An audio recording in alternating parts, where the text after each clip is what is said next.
So what about you? What would you rather have? Tika, you've got to stop clicking around.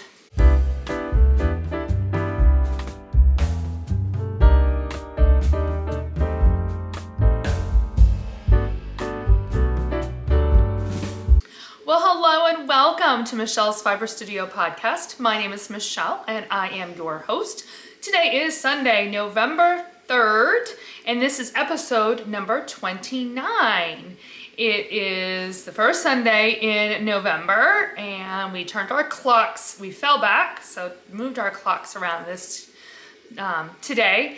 It is a gorgeous sunny day, although it is definitely crisp. There was a nice good frost on the car when we headed out. I think it's in the 48, yeah. So high 40s right now. It's on the cooler side. It's November, we're heading in that direction. So I have, let's see, a finished object today, updates on my current projects, in addition to my yarn shelf. But first, let's talk about what I am wearing. I am wearing a cardigan. How much you can see since I'm wearing it. It is the Daydream Believer by Annarella of Lyrical Knits. This, I believe, might be my first Annarella pattern that I ever made. So it's one, I do like this one. The yarn I use is Knit Picks Lindy Chain in the chocolate colorway. It's a fingering weight 70-30 flax cotton blend. So it's a very different type of a blend, has a very different feel to it, but it's got really nice drape. Great little cardigan. I don't tend to button it. It does have some small buttons all the way down. Actually, it goes halfway down the front. I don't usually button it. And I'm pairing it with another Annarella pattern that I did, and this one is my Great British Baking Shawl, and this one I used Miss Bab's Yummy 2-Ply Toes. It was the Berry Cheesecake Kit, and I was thinking as I was putting these notes together, again, another first, I think this might be the first kit I bought for a make-along. This one I knit, the sweater I knit, I started it in May of 2015. I didn't finish it until the following August of 2016. Took me a while. I don't remember why. It was probably just didn't hold my interest, and it just took me a while to make my way through it. But the shawl I knit in the fall of 2019. I started October 29th and finished it on January 19th of 2020. So this is one that's a little bit more recent. I love the colors, and I have a beautiful bracelet that a friend of mine gave me, and the colors match my shawl perfectly. I couldn't believe it when I was, I knew it matched, but then I'm sitting there at church and I'm looking down, I'm like, oh my gosh, the purples and the pinks and the browns, it really does pick up exactly the colors in this shawl. So Marta is wearing a cardigan today. I thought I would dress her up a little bit more than with a shawl, and she has the Marianne cardigan by Kathleen Dames. I knit this one in the spring of 2021. I started April 11th and I completed it July 10th. Moved through that one a little bit more quickly.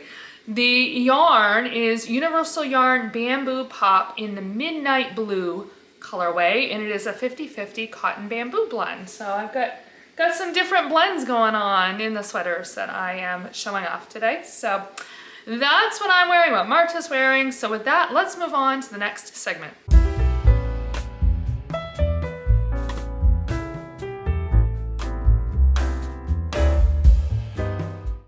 I have a finished object today. I was really hoping I would. I have finished my retro socks. These are a pair of socks that I started back on August 12th. It was my August Yarnables yarn, which is their plush sock base in the neon graffiti colorway. And I just loved the yarn when it came in and couldn't wait to get them started. This is the yarn here. That's what I have left. So I got a decent amount of yarn left. I'm not sure what I'll do with it. I will ball it up and set it aside till it tells me what it wants to be.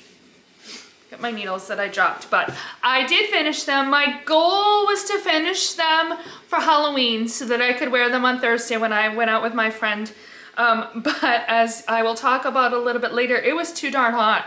It was like 65 when we were out trick-or-treating. I couldn't bring myself to wear wool socks. So even though I finished them in time, they did not get worn. So I knit my socks on 2 circular needles. I knit them from the cuff down over 56 stitches.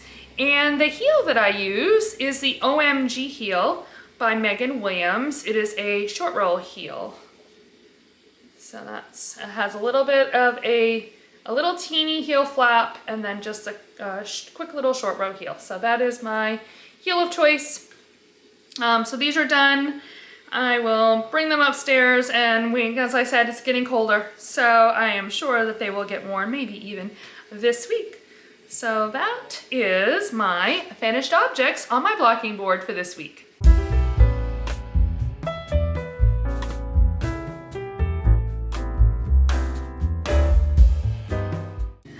This week in my project bag, I have 3 different projects I'm going to talk about. I think I'll start with my Musselburgh hat and show you the progress I have been making on this one. I actually got quite a bit done.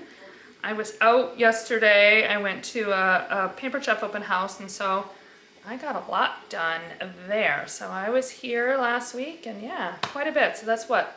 A couple inches, I would say. Yeah, a couple inches between what I was able to do at school and what I did at the open house yesterday. Again, this is another one of my Yarnables yarn. This is December, I think. The December 2023 colorway Frosty Fox. And this is one that I am making for my daughter. There's my yarn, although I think you can actually see the colors better in the hat itself. So I knew I wanted to make one for my daughter, and I had her pick out the color that she would like out of my yarn shelf, so that way I knew that it would be something that she would enjoy, because she is a little bit picky when it comes to anything. She just has very distinctive tastes, and she doesn't like having extra things hanging around for no good reason. So yeah, that is my Musselburgh. Again, the Musselburgh is by Ysolda Teague. I'm sure by now you probably have seen or heard. It is all over the place, and if not, I will have a link to my project page and you can take a look at it, but I am not going to spend a lot of time talking about that one. The second project that I will talk about is going to be really quick. It's my Northeasterly Blanket.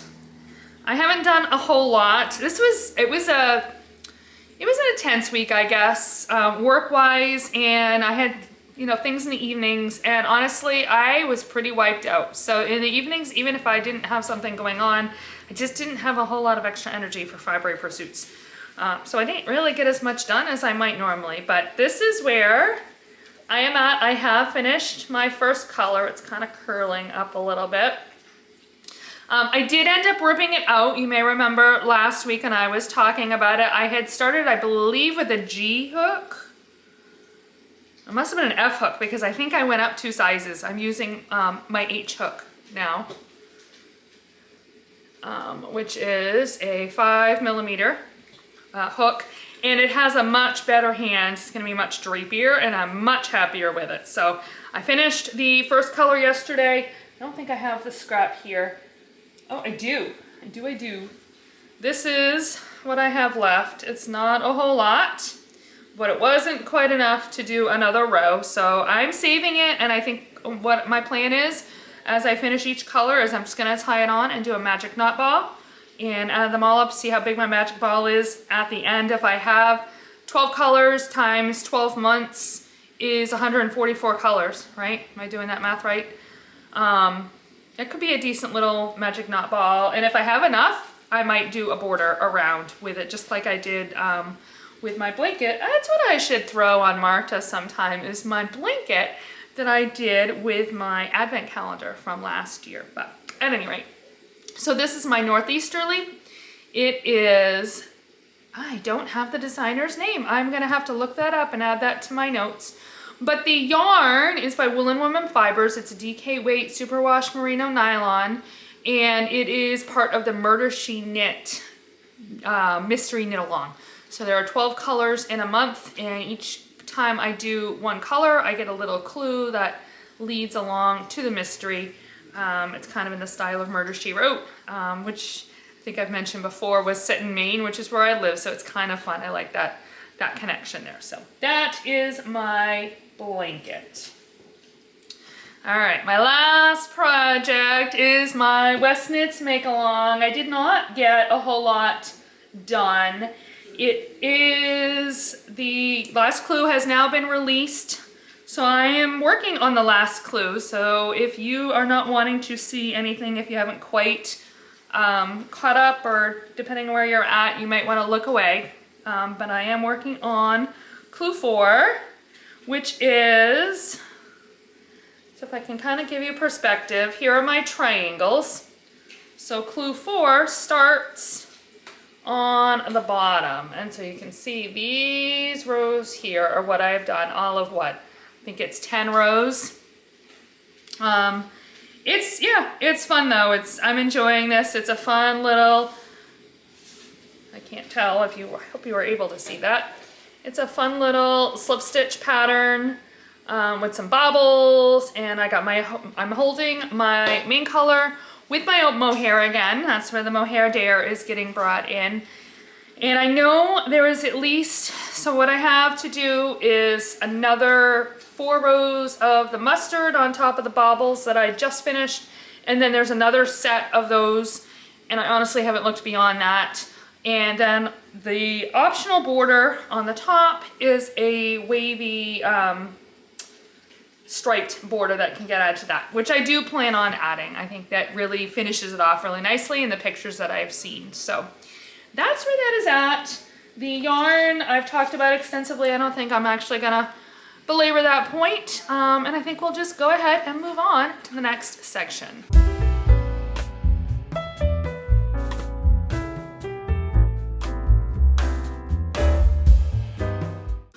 On my yarn shelf, I have received my November Yarnables mailing, so I thought that I would show that off. Your little goodies come in a fun little reusable zippered pouch, which I'm starting to get quite the collection of.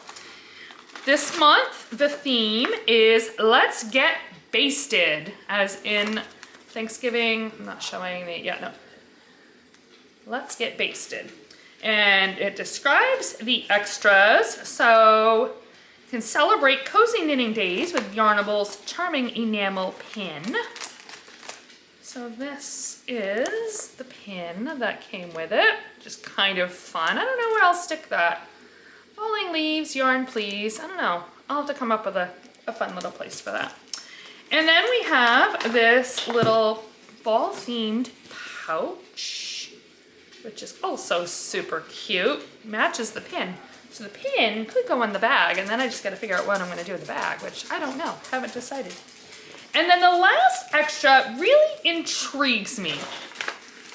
It's transform your shower into an autumn-inspired escape with a sweater weather shower steamer from Latika Beauty. So there is the box. And it is, I have to rip the box a little to get into it, but, oops, now I'm getting powder everywhere, but it's this little block, shower block.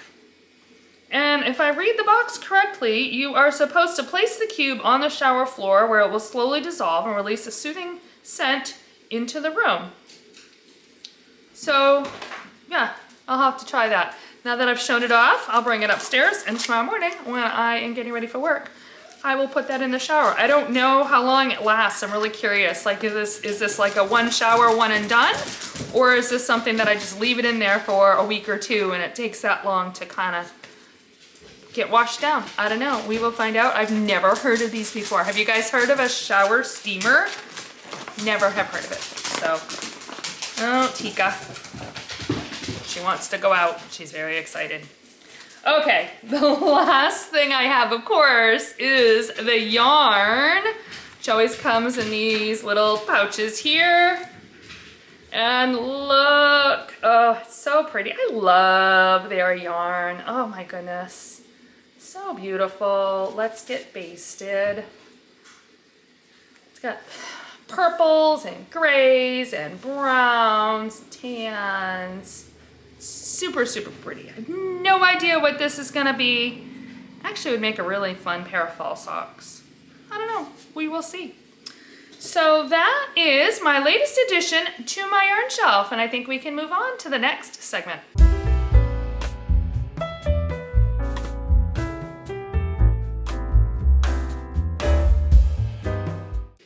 For today's Yarny Chat, I thought I would pull out another knitting would you rather. I have not had the brain cells to go digging around, and I had a thought about having a conversation about knitting needles and the types of needles and materials, and that would take a little bit of research for me to pull some information together. So maybe next week, but for today, another knitting would you rather. So would you rather always have perfect tension or never drop a stitch?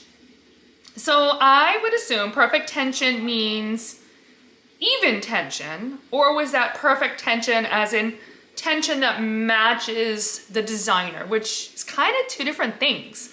As long as your tension is consistent, then you can pretty much make adjustments in the patterns. I do it all the time because my tension is a little looser, but it's consistent and I like it.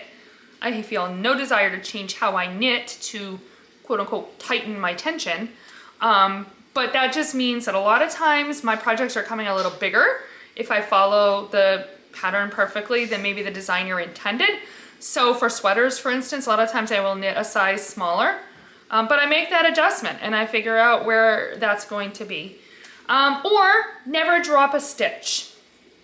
And honestly, I find drop stitches to be a fun challenge. And I will intentionally drop stitches to correct mistakes. And I have corrected segments of cabling, segments of lace. I did a video this summer on correcting my brioche where I dropped stitches down. So I think I would honestly lean towards having perfect tension. Again, whatever that means. I suppose if I had tension, we'll go with I'm going to choose to have perfect tension, and my tension is going to always match what the designer intends. So I never have to think about making any adjustments to the pattern, and it's going to come out exactly the way I want it, just the way the designer did it every single time. Let's go with that. I think I would much rather have that and have fun picking up my drop stitches because I find it kind of really fun to do. So what about you? What would you rather have?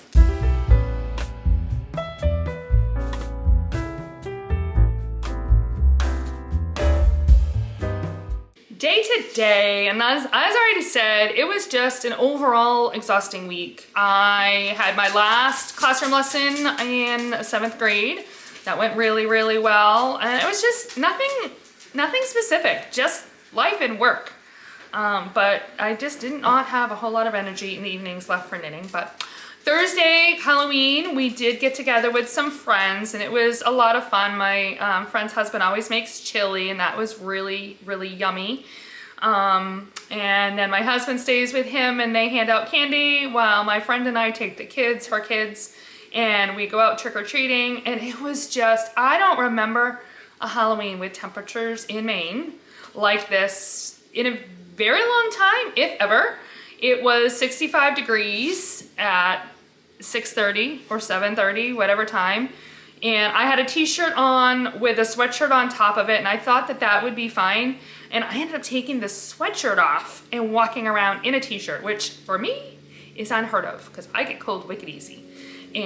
But it was just, her neighborhood is a little bit on the hilly side, and we were walking fast because the kids were eager to get to the next house. I was pushing a stroller for a lot of the time for the baby, and I just got hot. So I don't even think I made it 10-15 minutes before the sweatshirt came off. I suppose I could have thrown it in the bottom of the stroller, but I tied it around my waist and wore it that way. But that was a lot of fun. The kids had a great time, and it was so gorgeous. So beautiful. The stars were brilliant. We saw some satellites moving across the sky. It was really phenomenal. Friday, I had a card class. I am a consultant, or have been a consultant. I am and have been a consultant for Stampin' Up, a national rubber stamping chain for let's see, I started in 1997, so whatever that works out to. 27 years? Yeah, I think that makes 27 years. I'm not doing nearly the amount of business that I used to do, but I did have a card class on a Friday night, and so that was a lot of fun. The ladies there. Saturday, yesterday, I went to the Pampered Chef open house, and that was a lot of fun, and saw some of the new products, and yeah, that was great. And then we visited my mother-in-law in the evening. And then this morning, Sunday morning, again, it was really, really nice. We did our changing of the clocks and falling back an hour, which meant we got an extra hour of sleep. But it also meant that my body was ready to get up, like, quote unquote, an hour earlier. Like, I slept until 6 a.m., which to my body was 7 a.m. And I laid in bed and read a book for an hour, and then I got up and took my shower, and I was ready for church by like 7:30. So I had like almost an hour and a half, which was just really a much nicer, slower pace than I typically have. A lot of times I'll sleep until 7 or 7:30, and I'm getting up and I'm downstairs at 8 o'clock, and I only have 45 minutes to an hour and to sit and relax. So it was just a really nice, slow morning. It was a really enjoyable. Yeah, that is kind of where that is at. Looking ahead, it's going to be a busy week. I've got 2 classroom lessons in 8th grade that I'm going to be doing on peer pressure. So that'll be interesting. Of course, Tuesday is election day. If you are watching this on Tuesday when this episode drops, I don't want to get political, but I will remind you it is your civic duty to go out and vote. I don't care how you vote, just exercise your right to vote. I think with that, I will wrap this episode up. I thank you so very much for joining me today. If you've enjoyed this episode, please like it, hit the little thumbs up button, and please feel free to also subscribe so you will know when I have new episodes that post. I will have links to everything that I have talked about in the show notes below, and I hope that you have a fantastic week and happy knitting.